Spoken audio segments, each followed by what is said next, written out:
Halo, Shalom, Shalom. Kak. Dalam Kak. Oke. Hari ini kita lanjut pembahasan tentang lebih tepatnya subtema tentang menjadi yang terpilih. Tema besarnya masih tentang kodrat yang diubahkan nih. Masih tentang kodrat yang diubahkan.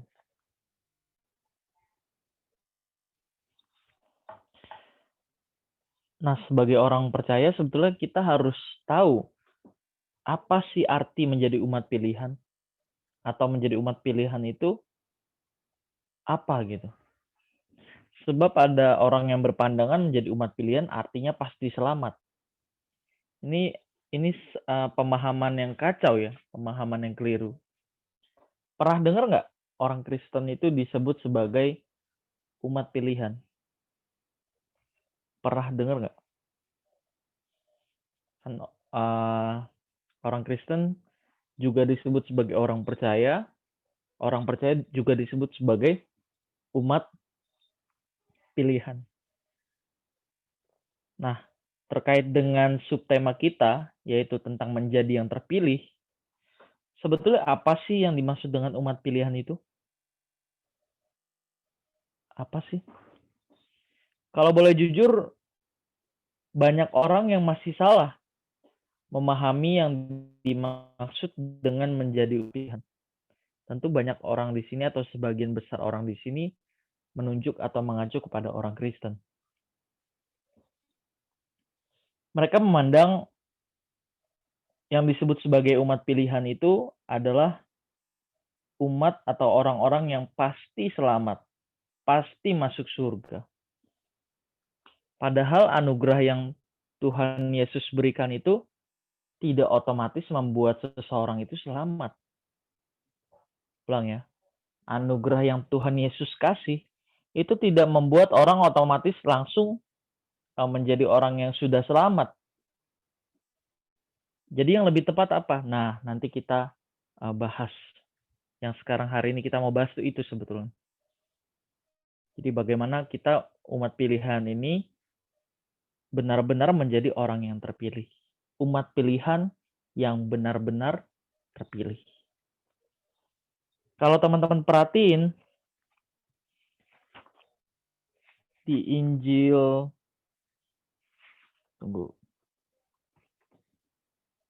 Matius bab 22 ayat yang ke-14, di situ kan dikatakan nih, Tuhan Yesus menyatakan bahwa banyak yang dipanggil tetapi sedikit yang pilih. Banyak yang dipanggil tetapi sedikit yang terpilih. Nanti kita akan bahas itu. Tapi sebelumnya kita mau persoalkan dulu nih. Apa sih yang disebut sebagai umat pilihan itu? Apa sih pengertian yang benar tentang umat pilihan itu? Kalau kita salah punya pengertian tentang umat pilihan, sudah pasti ini akan berakibat atau berdampak pada bagaimana kita memperlakukan hidup kita atau bagaimana cara hidup kita. Itu udah pasti. Udah pasti. Sebenarnya menjadi umat pilihan itu berarti menjadi orang-orang yang diberi kesempatan untuk menjadi orang-orang yang berkarakter seperti Allah atau berkodrat ilahi. Mengenakan kodrat ilahi. Divine nature. Ulang ya. Sebenarnya menjadi umat pilihan berarti menjadi orang-orang yang diberi kesempatan. Nah, ini harus digaris bawahi sebetulnya. Menjadi orang-orang yang diberi kesempatan. Kalau dibilang menjadi orang-orang yang diberi kesempatan, berarti otomatis masuk surga nggak ya? Otomatis selamat nggak ya? Tentu tidak. Jadi di awal pembahasan saya sudah mengatakan bahwa anugerah itu bukan hanya untuk kita terima, tetapi juga untuk kita responi. Tentu ini maksud anugerah di sini menunjuk kepada anugerah keselamatan ya. Anugerah keselamatan.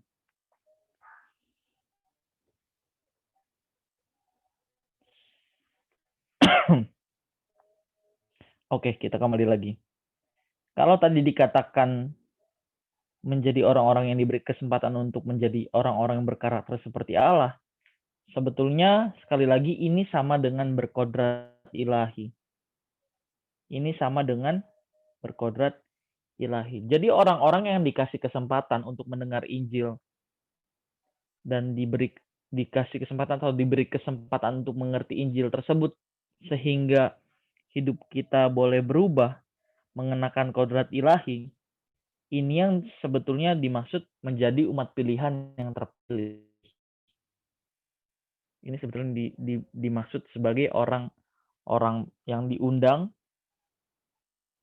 orang-orang yang dipanggil dan dipilih. Kalau tadi di Matius ya, kita udah baca. Maksudnya saya tadi bacain. Matius 22 ayat yang ke-14. Di mana di situ dikatakan banyak yang dipanggil tetapi sedikit yang terpilih. Oke, mungkin kalau teman-teman ada yang masih bingung dengan istilah dipanggil, dipilih, diundang, teman-teman boleh tanya ya, boleh interupsi, supaya nggak bingung gitu.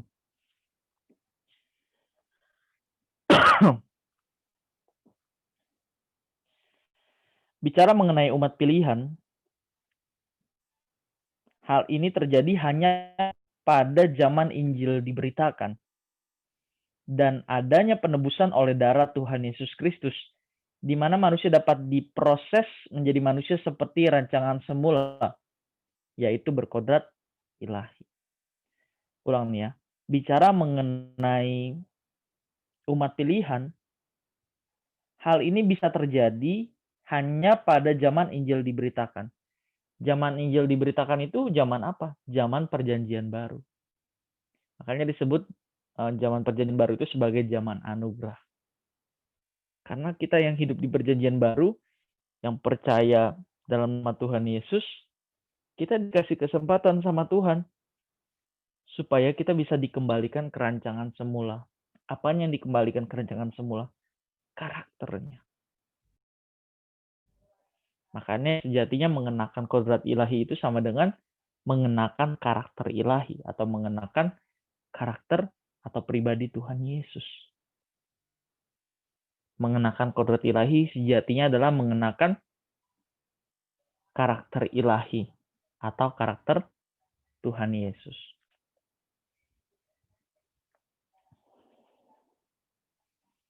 Manusia yang sudah jatuh ke dalam dosa adalah manusia yang sebetulnya tidak lagi berkodrat ilahi. Manusia yang sudah jatuh ke dalam dosa adalah manusia yang sebetulnya tidak lagi berkodrat ilahi.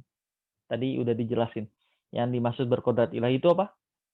Memiliki karakter ilahi atau memiliki karakter seperti Tuhan Yesus. Yang kualitas pikiran, perasaan, dan kehendaknya sama dengan Tuhan Yesus, tetapi tidak menjadi Tuhan. Maksudnya sama di sini adalah kita bisa mengimbangi Tuhan. Kita bisa mengimbangi Tuhan dalam hal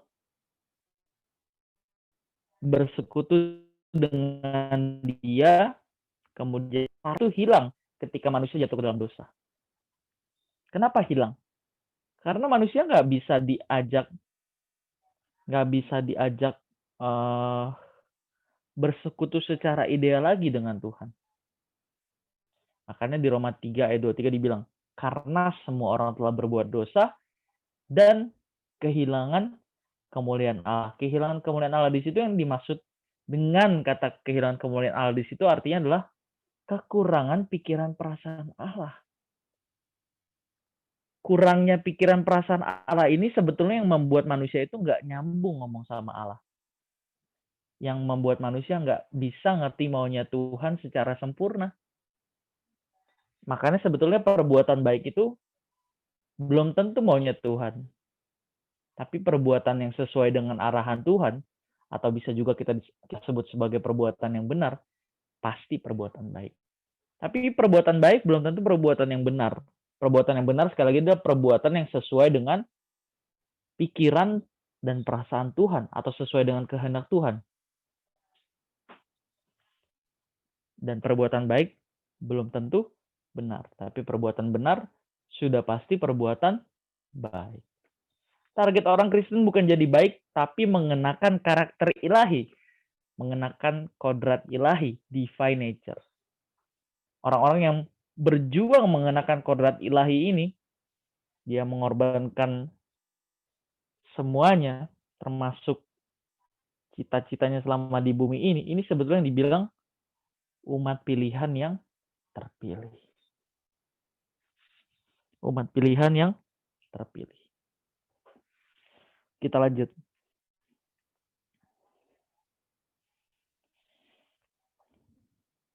Keadaan manusia yang jatuh ke dalam dosa membuat manusia tidak lagi bisa mengimbangi pikiran perasaan Allah. Dan sebetulnya untuk itulah Tuhan Yesus datang ke dunia menjadi manusia, yaitu untuk memperagakan cara hidup yang mencari dan melakukan kehendak Bapa. Inilah yang sebetulnya disebut sebagai keselamatan. Keselamatan. Keselamatan itu bukan terhindarnya seseorang dari api neraka ya, tapi keselamatan dalam kekristenan adalah usaha Tuhan mengembalikan manusia agar dapat berkodrat ilahi. Tadi sempat disinggung juga, target orang Kristen bukan menjadi baik, tapi mengenakan kodrat ilahi. Nanti kita agak sedikit baca ayat lumayan panjang ya di Matius 22. Perumpamaan tentang perjamuan undangan pesta ya. Perumpamaan tentang undangan pesta. Nanti kita akan baca. Kalau Tuhan menyediakan kesempatan untuk selamat, berarti Tuhan juga menyediakan sarana atau fasilitas supaya kita bisa selamat. Fasilitas itu apa aja, Kak? Yang pertama adalah penebusan tentunya. Kedua adalah apa? Kedua. Ada 4 tuh. Ada yang ingat nggak? Ada 4 fasilitas yang Tuhan kasih supaya manusia itu bisa kembali mengenakan kodrat ilahi. 1, penebusan. 2,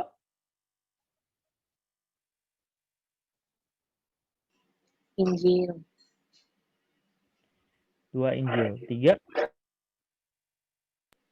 Roh Kudus.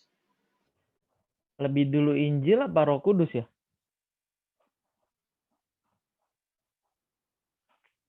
Ayo.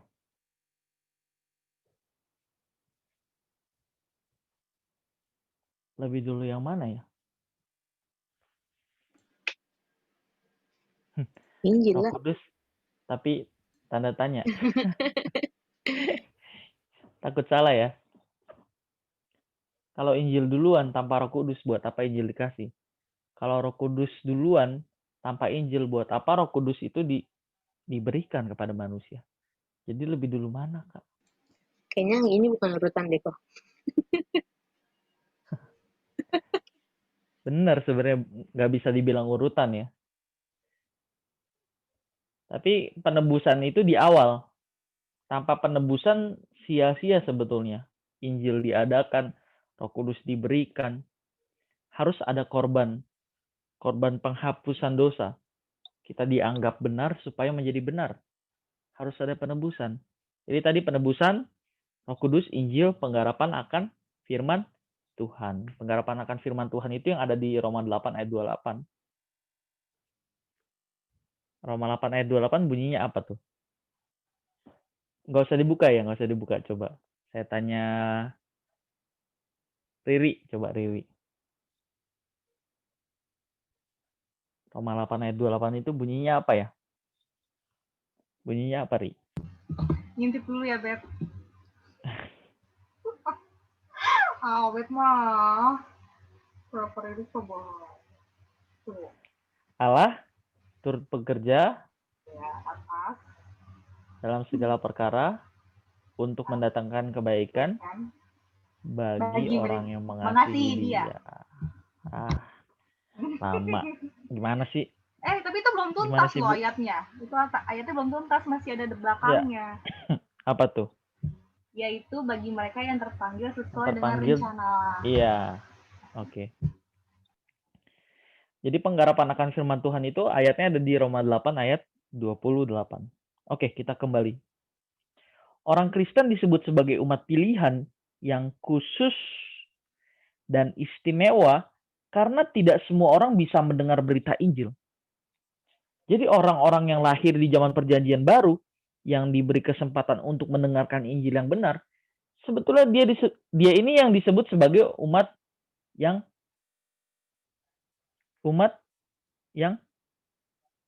dipanggil atau umat pilihan. Umat yang dipanggil sama dengan umat pilihan, tapi bukan umat yang terpilih. Nangkep nggak ya? Pelan-pelan nih. Orang-orang yang hidup di zaman perjanjian baru, zaman anugerah, itu sebetulnya adalah orang-orang yang dikasih kesempatan untuk mengenakan kodrat ilahi. Ini orang-orang yang dipanggil sebetulnya. Orang-orang yang dipanggil. Orang-orang yang dipanggil ini sebetulnya sama dengan umat pilihan. Jadi kita yang dikasih kesempatan untuk mendengarkan Injil yang hidup di zaman perjanjian baru, kita ini disebut sebagai umat pilihan. Umat yang dipanggil. Tapi menjadi persoalan lain ketika kita mengatakan menjadi umat yang terpilih. Beda. Bisa nangkep dulu nggak nih sama sini? Kalau bisa kita nanti lanjut. Bisa ya? Nih kalau diem ini biasanya ada dua hal. Yang pertama karena bingung, yang kedua karena udah ngerti. Ini diemnya yang mana nih?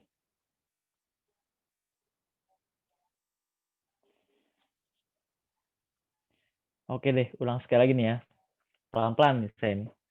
Orang-orang yang hidup di zaman perjanjian baru, yang diberi kesempatan untuk mendengar Injil yang benar, emang adakah Injil yang salah? Banyak. Injil yang salah artinya Injil yang diajarkan tidak sesuai dengan kebenaran firman yang murni. Yang tidak sesuai dengan yang Tuhan mau. Jadi Injil itu diselewengkan. Bukan Injilnya yang salah, tapi Injil itu diajarkan secara salah. Jadi umat yang dikasih kesempatan ada di zaman perjanjian baru dan diberi kesempatan untuk mendengar Injil yang benar, sehingga dia boleh beroleh kesempatan untuk dikembalikan ke rancangan semula mengenakan kodrat ilahi, inilah yang disebut sebagai umat pilihan atau umat yang dipanggil. Tetapi menjadi persoalan lain ketika kita berbicara mengenai umat yang terpilih. Makanya hari ini kita bahas tentang menjadi yang terpilih. Umat pilihan yang terpilih. Nangkep ya? Umat pilihan yang terpilih. Emang umat pilihan bisa nggak terpilih, Kak? Oh, sangat bisa.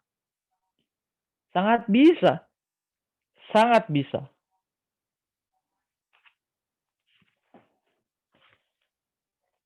Ada yang mau tanya? Kalau nggak ada, kita lanjut. Oke. Kalau Alkitab menyatakan bahwa Allah memilih, nih perhatiin ya, pelan-pelan saya jelasin ya. Kalau Alkitab menyatakan bahwa Allah memilih, itu bukan berarti manusia yang dipilih pasti selamat dan masuk surga. Pengertian selamat yang benar itu apa dulu? Tadi kita udah bahas selamat itu, definisi atau artinya adalah usaha Tuhan untuk mengembalikan manusia ke rancangan semula. Kerancangan semula itu apa? Mengenakan kodrat ilahi atau karakter ilahi atau karakternya Tuhan Yesus. Ini sebenarnya target kita.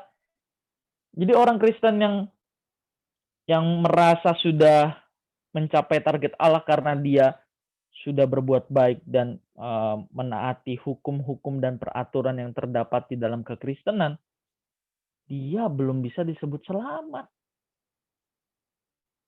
Sekalipun dia rajin ke gereja, rajin berdoa, ikut banyak kegiatan sosial, terus menjadi atau bahkan menjadi seorang aktivis rohani, dia belum bisa dikatakan selamat kalau dia belum mengenakan karakternya Tuhan Yesus.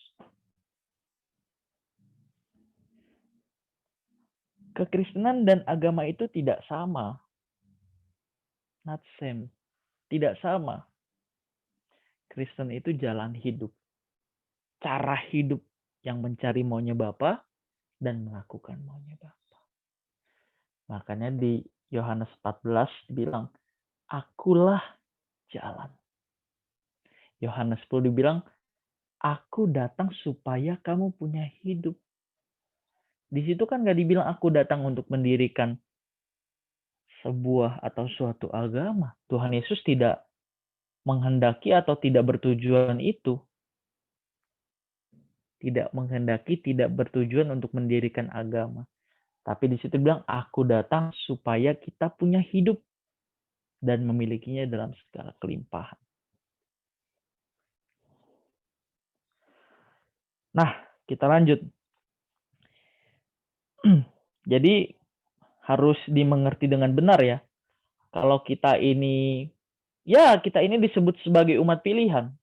Kita ini dipanggil. Tapi ingat, ini tidak membuat kita secara otomatis menjadi orang yang selamat atau pasti masuk surga. Belum. Oke. Belum ya. Belum.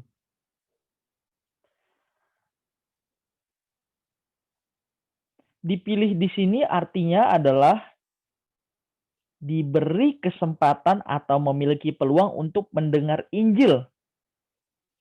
Jadi kalau dibilang dipilih atau menjadi umat pilihan atau dipanggil, artinya adalah orang-orang yang diberi kesempatan atau memiliki peluang untuk mendengar Injil, lalu diproses sehingga bisa berkeadaan seperti Tuhan Yesus berkodrat ilahi. Jadi dipilih, dipanggil menjadi umat pilihan. Ini beda ya, ada 3 diksi yang berbeda, tapi artinya sama.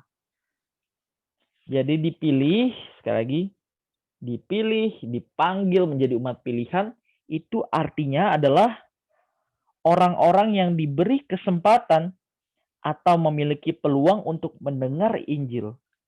Kemudian diproses sehingga bisa berkeadaan atau mengenakan kodrat ilahi atau karakter Tuhan Yesus. Nah, menjadi pertanyaan menarik. Terus bagaimana caranya umat pilihan itu menjadi umat pilihan yang terpilih? Nah, ini sebetulnya tergantung respon masing-masing individu. Tergantung respon masing-masing individu. Tuhan sudah mengerjakan bagiannya, yaitu memberikan anugerah keselamatan. Sekarang tugas kita adalah merespon anugerah keselamatan itu. Tapi jangan menganggap bahwa keselamatan itu atas jasa usaha manusia ya. Nggak bisa dibilang atas jasa atau usaha manusia. Nggak bisa. Karena keselamatan itu dimulai dari Allah. Kalau Allah tidak membuka pendaftarannya, ibaratnya, kalau Tuhan tidak membuka pendaftarannya, sampai kapanpun kita nggak bisa selamat. Selamat itu dikembalikan ke rancangan semula loh. Nggak bisa. Sampai kapanpun. Makanya beda kekristenan sama agama itu apa? Agama itu kan dari 2 suku kata. Dari bahasa Sanskerta. Tidak artinya. Dhamma artinya kacau. Supaya tidak kacau maka dibuatlah sebuah sistem yang mengatur tata keimanan. Ini yang disebut sebagai agama. Agama itu adalah usaha manusia untuk menggapai Allah. Ulang ya, agama itu adalah usaha manusia untuk menggapai Allah. Tapi kekristenan sebaliknya. Ini makanya gila, geleng-geleng. Kalau orang yang udah belajar pasti geleng-geleng. Kalau presiden datang ke rumah kamu, berarti bukan karena presiden itu kurang kerjaan, tapi karena presiden itu punya tujuan tertentu. Nangkep nggak maksud saya? Ini saya memberikan suatu perbandingan, contoh atau analogi.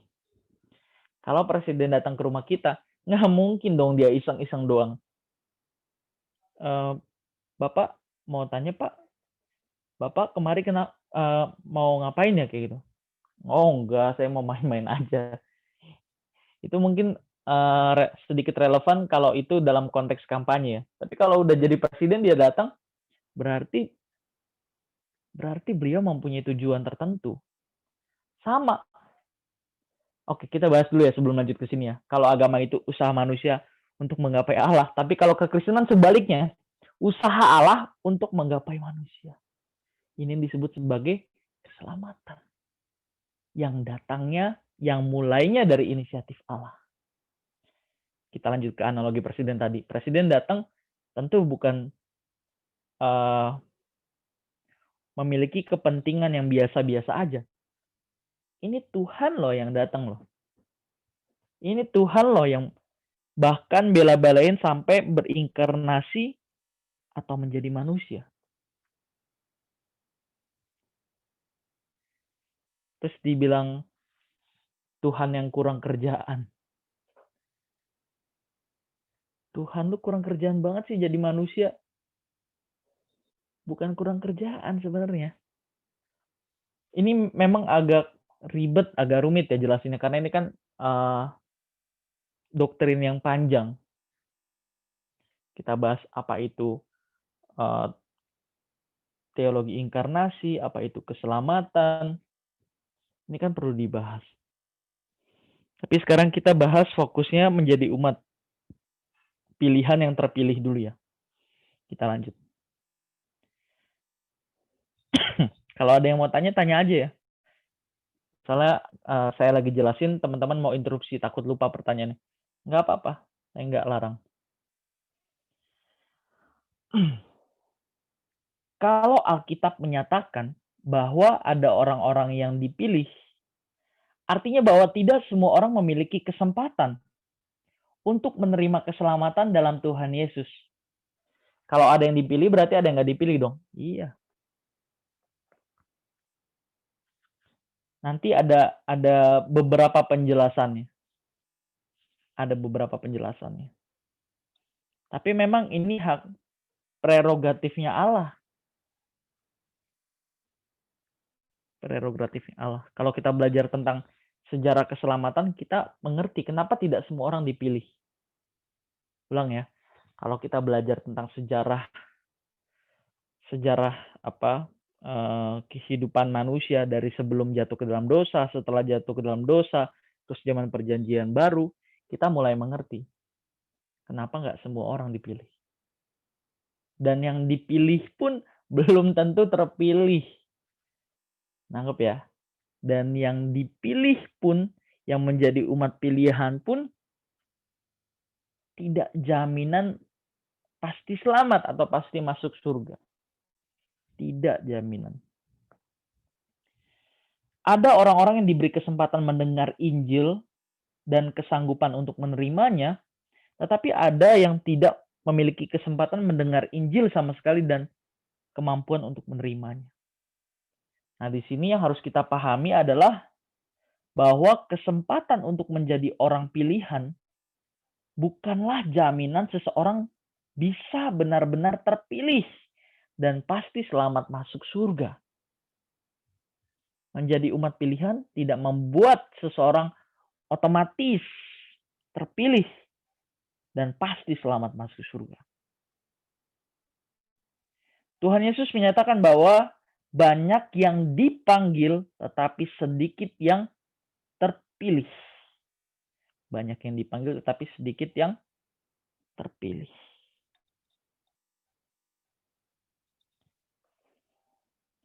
Orang-orang yang terpanggil adalah orang-orang tadi sama ya. Jadi orang-orang yang dipilih, orang-orang yang dipanggil atau terpanggil dan umat pilihan itu sama, sinonim.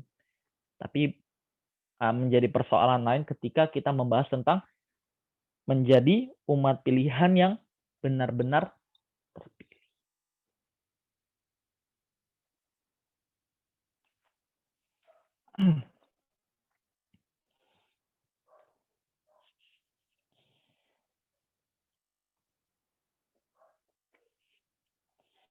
Jadi orang yang terpanggil sekali lagi adalah orang-orang yang diberi kesempatan untuk menjadi orang-orang yang terpilih. Tetapi orang yang terpanggil untuk terpilih ini tidak semua benar-benar menjadi orang pilihan yang selamat dan pasti masuk surga. Dari semua orang yang diundang, ada yang tidak diperkenan menikmati perjamuan pesta atau menikmati pesta perjamuan. Artinya tidak terpilih. Artinya tidak terpilih. Ulang ya. Dari semua orang yang diundang, ada yang tidak diperkenan menikmati pesta perjamuan. Artinya tidak terpilih. Kenapa dia nggak terpilih? Padahal dia dipanggil. Kalau menurut perumpamaan itu karena ia tidak mengenakan pakaian pesta. Nah, apa yang dimaksud dengan pakaian pesta? Nanti kita baca ayatnya dulu. Tapi sebelumnya kita mau cari tahu dulu nih. Sebetulnya ada kondisi-kondisi tertentu yang membuat seseorang itu nggak bisa dipilih sama Tuhan. Ada kondisi-kondisi tertentu di mana seseorang itu tidak dipilih oleh Tuhan. Tidak dipilih untuk apa? Untuk memiliki kesempatan mengenakan kodrat ilahi. Tidak semuanya dipilih, bukan terpilih loh. Tidak semuanya dipilih. Sekali lagi ini hak prerogatifnya Allah. Apa aja tuh kondisinya? Sabar. Kesempatan sebagai orang yang terpilih untuk diundang tidak dimiliki semua orang. Tidak dimiliki semua orang. Ini bisa terjadi dikarenakan oleh beberapa kondisi atau faktor. Yang pertama, faktor yang pertama, mereka hidup sebelum zaman anugerah. Sudah pasti. Sudah pasti. Orang yang hidup sebelum zaman anugerah tidak dipilih Tuhan. Tidak diberi kesempatan oleh Tuhan untuk dikembalikan ke rancangan semula.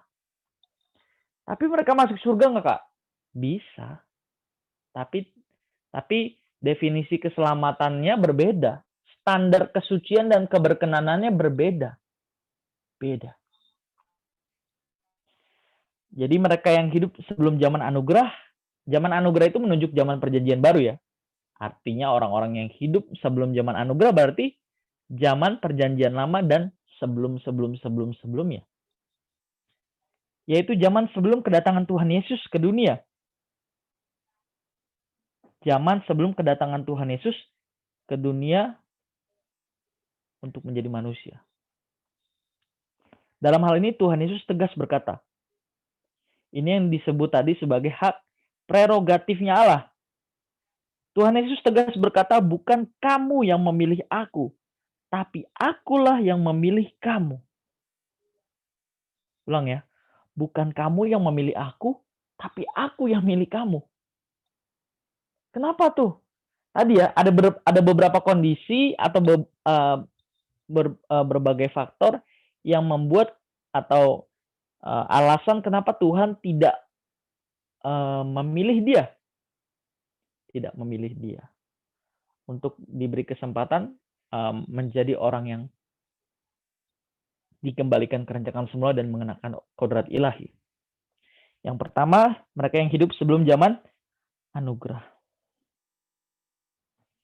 Bukan aku yang memilih kamu, bukan kamu yang memilih aku, tetapi akulah yang memilih kamu. Dan aku telah menetapkan kamu, supaya kamu pergi dan menghasilkan buah, dan buahmu itu tetap. Supaya apa yang kamu minta kepada Bapa dalam namaku, diberikannya kepadamu. Yohanes 15 ayat yang ke-16. Nggak usah dibuka, nggak apa-apa. Dicatat aja Yohanes 15 ayat 16. Faktor kedua. Tadi faktor pertama apa? Mereka yang hidup sebelum zaman anugerah. Zaman sebelum kedatangan Tuhan Yesus ke dunia menjadi manusia. Faktor yang kedua, mereka yang tidak terjangkau Injil. Mereka yang tidak terjangkau Injil sudah pasti, oke, kurang tepat diksinya. Mereka yang tidak terjangkau Injil, tapi bisa juga sih. Karena, tunggu, saya cari diksinya dulu. Faktor kedua, mereka yang tidak terjangkau Injil. Penjelasan dulu. Mereka yang tidak terjangkau Injil, banyak orang yang hidup di zaman anugerah, zaman perjanjian baru, tapi mereka tidak pernah mendengar Injil. Mereka yang ada di pelosok-pelosok jauh dari jangkauan pemberitaan Injil. Alat transportasi dan teknologi komunikasi belum menjamah mereka. Mereka adalah orang-orang yang terisolir dari masyarakat modern. Posisi mereka sebenarnya tidak berbeda atau tidak jauh berbeda dengan orang yang hidup sebelum zaman Tuhan Yesus yang tidak mendengarkan Injil. Jadi ada juga loh orang yang hidup zaman perjanjian baru tapi tidak dipilih oleh Tuhan. Tidak dipilih. Kenapa? Karena memang kondisinya. Memang kondisinya yang sulit. Jadi ada beberapa kondisi atau faktor-faktor sehingga membuat orang tersebut tidak menjadi umat pilihan. Jadi menginjil itu juga harus berhikmat ya. Jangan kita mau jadiin semua orang jadi Kristen. Itu nggak akan mungkin saya rasa. Tidak akan mungkin. Kenapa? Karena ada orang-orang yang tidak ditentukan untuk menerima Yesus. Ada yang dipilih, berarti ada yang nggak dipilih. Yang dipilih aja, itu nggak semuanya terpilih. Apalagi yang nggak dipilih. Nangkep nggak ya? Yang dipilih aja nggak semuanya terpilih. Apalagi yang nggak dipilih. Memang ada beberapa kondisi yang harus kita pahami. Ini kita baru bahas 2 ya. Jadi yang kedua adalah mereka yang tidak terjangkau oleh Injil. Mereka yang hidup di pelosok-pelosok atau pedalaman. Makanya banyak juga orang yang bermisi atau penginjilan itu ke daerah-daerah pelosok terdalam. Penginjil yang menginjil di pedalaman itu harus stay sebetulnya. Harus tinggal bersama mereka. Kalau mereka itu mau dikasih kesempatan menjadi umat yang dipilih. Nangkep nggak? Nangkep ya? Kalau cuma datang menetap di sana cuma beberapa bulan terus balik, aduh, sama lagi. Sama aja. Faktor ketiga, kita lanjut. Mereka mendengar Injil yang salah. Nah, ini tadi sempat saya singgung juga nih. Mendengar Injil yang salah, bukan Injil yang salah. Bukan Injil yang salah. Faktor ketiga adalah mereka mendengar Injil yang salah. Bukan karena Injil yang salah, tapi karena pengajarannya yang diajarin secara salah. Mereka mendengar Injil dari sumber yang salah. Sejak kecil mereka sudah mendengar cerita atau berita mengenai Tuhan Yesus Kristus. Tetapi dari sumber yang salah. Kalau untuk ukuran sekarang ya, apa masalahmu? Tuhan sanggup pulihkan. Kamu akan menjadi kepala bukan menjadi ekor. Nah ini, yang model-model begini nih. Teologi kemakmuran. Ini sebetulnya yang bukan membuat orang semakin dekat ke Tuhan, semakin mencintai Tuhan, tapi malah membuat seorang Kristen itu malah semakin nyaman hidup di bumi ini. Semakin cinta akan fasilitas dunia, bukan mencintai Tuhan. Ya, tapi ada konteks khusus juga sih, kalau tentang teologi kemakmuran. Saya agak bingung jelasinnya gitu.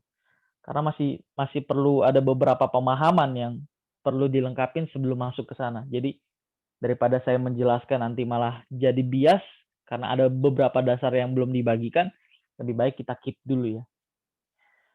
Kalau teman-teman tetap setia, nanti teman-teman bisa ngikutin pembahasan yang dibagiin.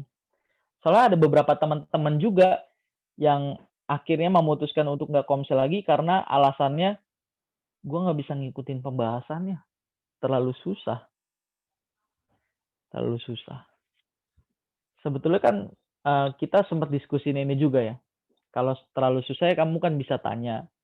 Makanya kalau komsel bolong tuh saya agak bingung ngejelasinnya. Oke. Kamu bisa tonton ulang tayangan komsel yang sekarang ataupun yang sudah berlalu di channel YouTube yang udah kita buat. Jangan lupa makanya add IG Divine Nature DFN for Christ.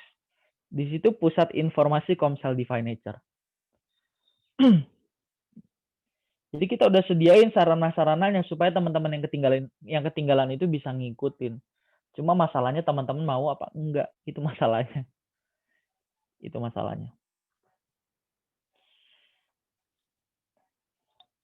Oke, kita lanjut. Jadi mereka yang mendengar Injil yang salah, mereka ini telah dibutakan. Karena sudah sering mendengar Injil yang salah, pada saat dengar Injil yang benar, Injil yang murni, malah curiga, loh kok ikut Tuhan Yesus malah jadi semakin susah gitu. Bukannya dulu kalau ikut Tuhan Yesus seneng gitu, bisa punya banyak kesenangan, terus nggak terlalu beresiko. Kan kalau teologi kemakmuran terus yang diajarin itu dikutip dari Perjanjian Lama, tapi tanpa melihat konteks yang cocok dengan Perjanjian Baru, akhirnya menjadi bias. Kayak misalnya apa nih contohnya nih?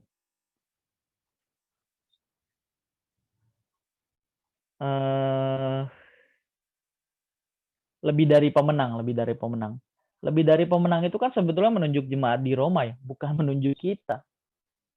Nah ini sebetulnya harus diperhatiin. Kalau orang udah dapat kebenaran yang salah, pada saat dia mendengar kebenaran yang lain daripada itu, dia malah akan curiga. Loh kok ikut Tuhan Yesus malah jadi semakin susah, semakin sulit. Nah ini tadi saya maksud.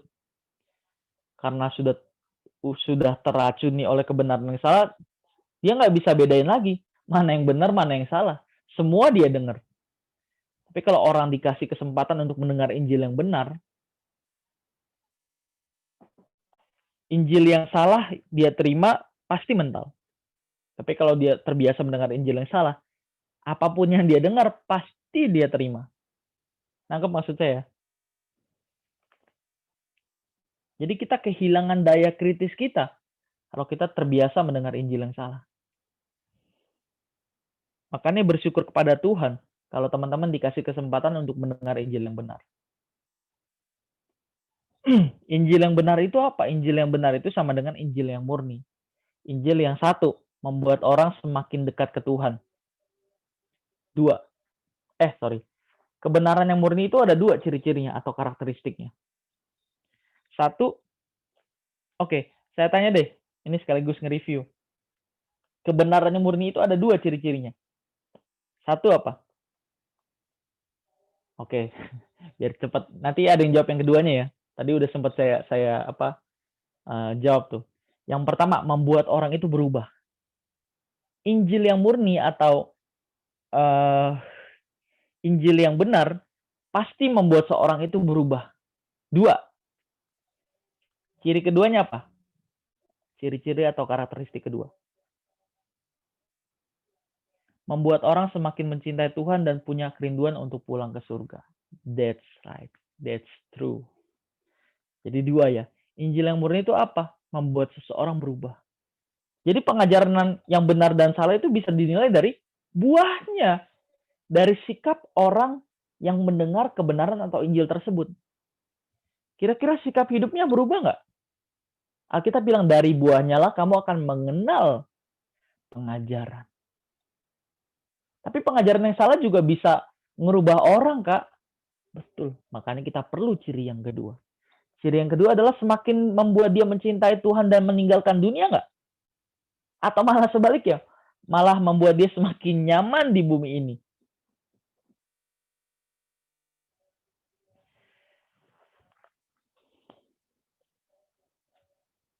Jadi Injil yang salah itu tidak selalu mengajarkan sesuatu yang salah sama sekali, tapi sesuatu yang kelihatan baik, tapi sebetulnya itu salah, kurang tepat, atau bahkan menyesatkan. Kata sesat itu ada 3 artinya sebetulnya. 1, salah sama sekali. 2, itu adalah tidak lengkap. 3 adalah berdasarkan sumber atau perspektif yang berbeda. Yang ketiga ini membuat seseorang itu memiliki ukuran yang berbeda-beda. Misalnya, ada orang yang menilai Tuhan Yesus dari kacamata kitab sucinya, bukan berdasarkan Alkitab. Nah, ini kan beda. Beda. Dasarnya atau sumbernya beda. Ya nggak ketemu. Pasti yang satu bilang sini salah, yang sini bilang situ salah. Anggap nggak? Ya kalau mau memandang Tuhan Yesus sebagai Tuhan yang benar, harus fair dong berdasarkan ya sumber yang benar. Sumber di mana yang mengatakan Tuhan Yesus adalah Tuhan dan Juru Selamat. Apa tuh? Alkitab. Jadi salah bicara 3 hal. Salah sama sekali, tidak lengkap, beda sumbernya, beda landasannya. Beda. Ini yang membuat kita sebetulnya nggak ketemu. Ini cuma sedikit intermezzo ya. Itu intermezzo aja.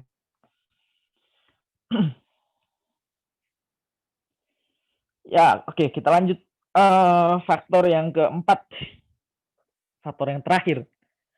Faktor yang keempat yang membuat seseorang itu tidak menjadi orang yang dipilih atau menjadi umat pilihan adalah karena memiliki cacat fisik atau psikis.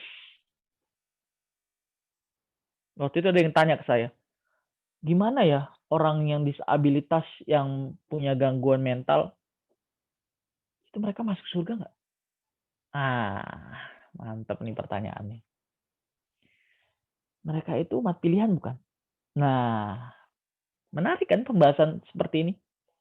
Tapi dengan membahas ini sebetulnya kita bisa dengan mudah menjawab bahwa ada situasi-situasi atau kondisi atau faktor yang membuat atau yang menyebabkan orang itu nggak dipilih.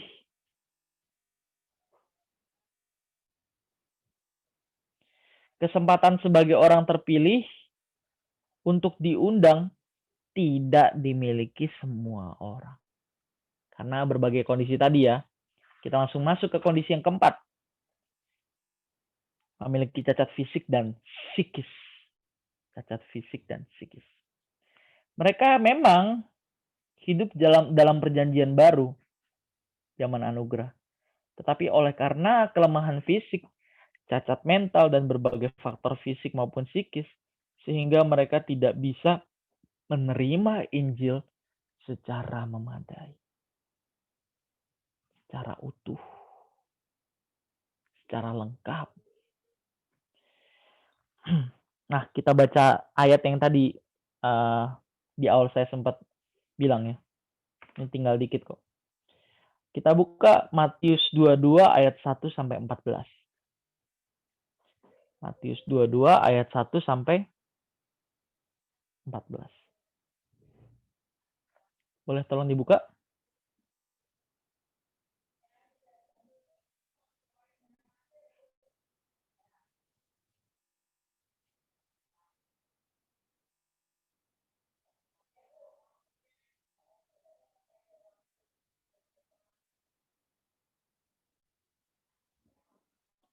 Kalau waktunya udah habis, nanti kita lanjut next pertemuan aja ya.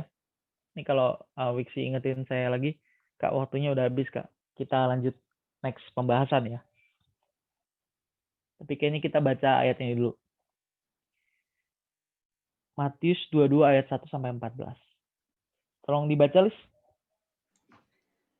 Matius 1 ayat Matius Matius 22 ayat 1 sampai 14. Lalu Yesus berbicara pula dalam perumpamaan kepada mereka. Bentar, Lis. Perikopnya dibaca dulu, Lis. Perumpamaan tentang perjamuan kawin. Lalu Yesus berbicara pula dalam perumpamaan kepada mereka. Hal kerajaan sorga seumpama seorang raja yang mengadakan perjamuan kawin untuk anaknya. Ia menyuruh hamba-hambanya memanggil orang-orang yang telah diundang ke perjamuan kawin itu. Tetapi orang-orang itu tidak mau datang. Ia menyuruh pula hamba-hamba lain. Pesannya, katakanlah kepada orang-orang yang diundang itu, sesungguhnya hidangan telah kusediakan. Lembu-lembu jantan dan ternak piaraanku telah disembelih. Semuanya telah tersedia. Datanglah ke perjamuan kawin ini. Tetapi orang-orang yang diundang itu tidak mengindahkannya. Ada yang pergi ke ladangnya, ada yang pergi mengurus usahanya, dan yang lain menangkap hamba-hambanya itu, menyiksanya dan membunuhnya. Maka murkalah raja itu, lalu menyuruh pasukannya ke sana untuk membinasakan pembunuh-pembunuh itu dan membakar kota mereka. Sesudah itu, ia berkata kepada hamba-hambanya, perjamuan kawin telah tersedia, tetapi orang-orang yang diundang tadi tidak layak untuk itu. Sebab itu, pergilah ke persimpangan-persimpangan jalan dan undanglah setiap orang yang kamu jumpai di sana ke perjamuan kawin itu. Maka pergilah hamba-hamba itu dan mereka mengumpulkan semua orang yang dijumpainya di jalan-jalan, orang-orang jahat dan orang-orang baik, sehingga penuhlah ruangan perjamuan kawin itu dengan tamu. Ketika raja itu masuk untuk bertemu dengan tamu-tamu itu, ia melihat seorang yang tidak berpakaian pesta. Ia berkata kepadanya, "Hai saudara, bagaimana engkau masuk kemari dengan tidak mengenakan pakaian pesta?" Tetapi orang itu diam saja. Lalu kata raja itu kepada hamba-hambanya, "Ikatlah kaki dan tangannya, dan campakkanlah orang itu ke dalam kegelapan yang paling gelap. Di sanalah akan terdapat ratap dan kertak gigi. Sebab banyak yang dipanggil, tetapi sedikit yang dipilih." Oke. Sebab banyak yang dipanggil, sedikit yang dipilih. Oke, saya sudah diberikan reminder, waktunya sudah habis. Nanti minggu depan kita lanjut pembahasan ini lagi ya. Karena pembahasannya belum selesai, sedikit lagi. Jadi minggu depan kita lanjut. Sampai sini ada pertanyaan? Jadi hari ini kita bahas tentang menjadi yang terpilih. Atau lebih lengkapnya, menjadi umat pilihan yang terpilih.